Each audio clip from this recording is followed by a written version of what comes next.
स्वागत है आप सभी का। मुख्य सचिव निरंजन आर्य दिल्ली दौरे पर हैं। सीएस निरंजन आर्य ने पार्लियामेंट एनेक्सी में संसदीय समिति की समीक्षा बैठक में भाग लिया। न्यूज 18 से सीएस निरंजन आर्य ने खास बातचीत की।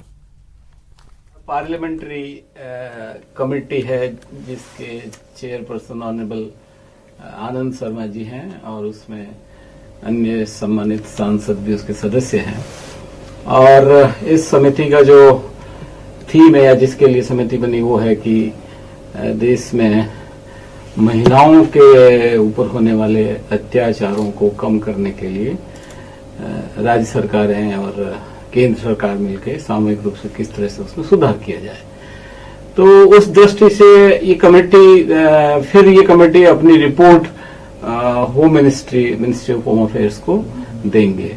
तो देने से पूर्व ये सभी राज्यों से इन्होंने एक रिपोर्ट भी मंगवाई थी, इन्होंने एक प्रश्नावली भी दी थी। तो सभी राज्यों ने अपना अपना रिपोर्ट अपने जवाब भेज दिए हैं और उसके बाद ये एक एक राज्य से पूरा उस रिपोर्ट पे और अन्य कोई मुद्दे हो तो उन पे जो कि उसके मुतालिक है पे वार्ता करते हैं। तो आज वो एक इंटरेक्शन था, एक जैसे कहना चाहिए कि डिस्कशन था।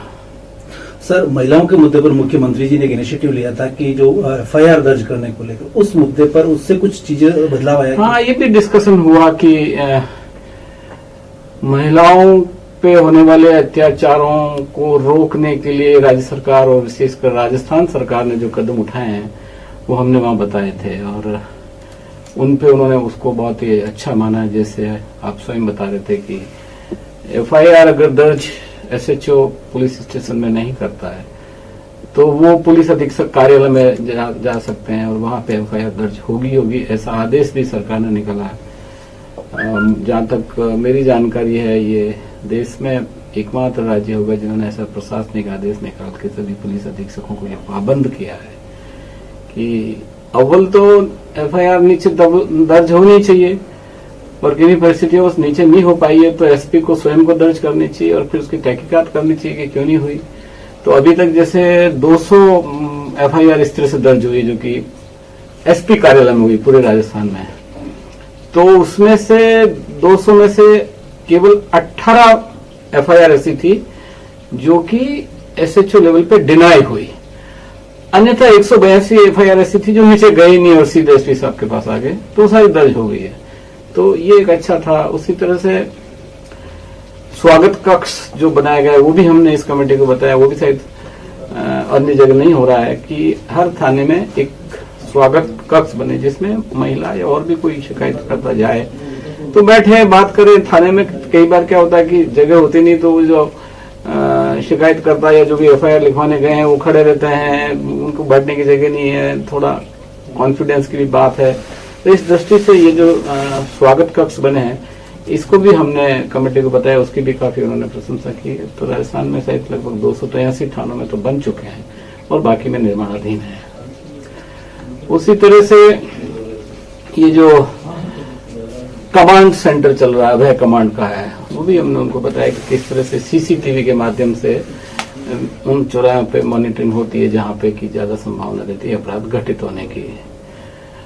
कई हेल्पलाइंस हमारी जो चल रही है उन हेल्पलाइंस को भी इंटीग्रेट किया गया है, ये भी बताया गया। महिला डेस्क हर थाने में, ये शायद कमेटी का भी ये पॉइंट था कि प्रत्येक थाने में एक महिला डेस्क भी होनी चाहिए जिसपे वो एक महिला पुलिस कांस्टेबल या हेड कांस्टेबल महिला स्वयं उपस्थित रहे और ऐसे कोई महिला अगर उसके लिए अपनी शिकायत दर्ज करने के लिए आए तो कम से कम उस महिला से वो आत्मविश्वास के साथ बात कर सके। पुलिस भर्ती में आरक्षण जो 30% महिलाओं का हुआ है वो भी हमने बताया। तो राजस्थान में इस समय जैसे लगभग 9 और 10% के बीच में महिलाएं पुलिस फोर्स में आ चुकी है। तो ये सारे काम है जो कि राजस्थान सरकार ने किए हैं और जिसके चलते ही मैं सोचता हूं कि यद्यपि थोड़ा सा मुकदमे दर्ज होने में वृद्धि हुई है।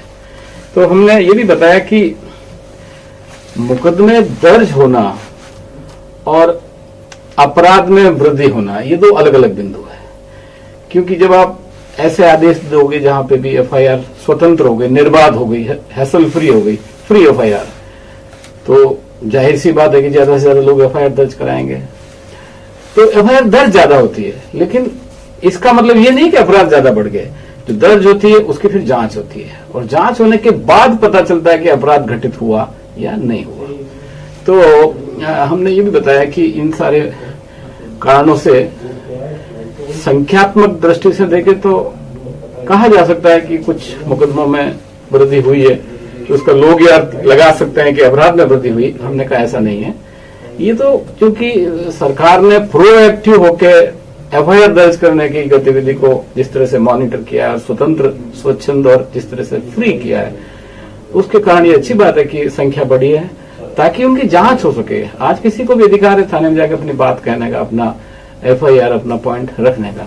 तो इन सारी चीजों के चलते आज रिव्यू हुआ था।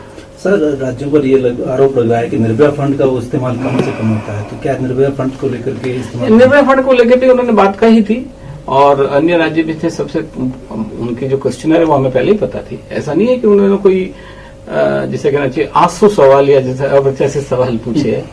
वो सारी बातें एक सेट एजेंडा के रूप में होती है। तो हमें पता था निर्भया फंड के बारे में पूछा जाएगा, तो हमने उनको पूरा बताया कि कितना बजट मिला है, कितना पेंडिंग है और कितनी कार्यवाही हो रही है। ठीक है। और जो ये मुख्यमंत्री इनिशिएटिव था, इसका सर पॉजिटिव जो रिजल्ट है वो कैसा आया, जो मतलब आप फील कर रहे हैं? हाँ, मैंने आपको बताया ना कि भाई जिस तरह से स्वागत कक्ष का बात है, बड़ा अच्छा था, इसको माना गया।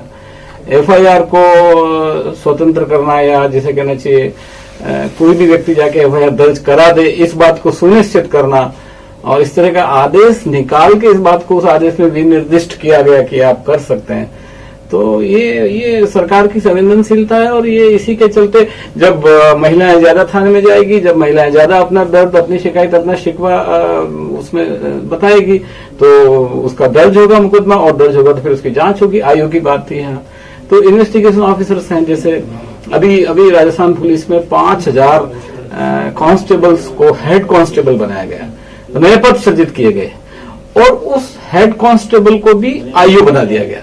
मतलब अब पहले केवल एसएचओ या एएसआई वो लोग जांच करते थे, अब है जो मतलब राजस्थान में हेड कांस्टेबल भी आईओ है, वो भी जांच करता है।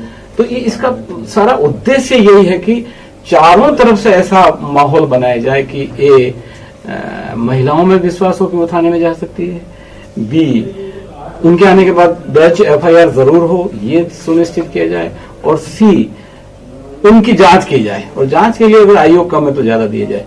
ये भी मैं बताना चाहूंगा, जो भी हमने उनको बताया कि जो बलात्कार के प्रकरण है और बलात्कार के प्रकरण दर्ज होने के बाद जो उसकी जांच की जाती है, इन्वेस्टिगेशन होती है, तो उसकी जो जांच समाप्त करने के होती है, फिलहाल इतना ही। नमस्कार।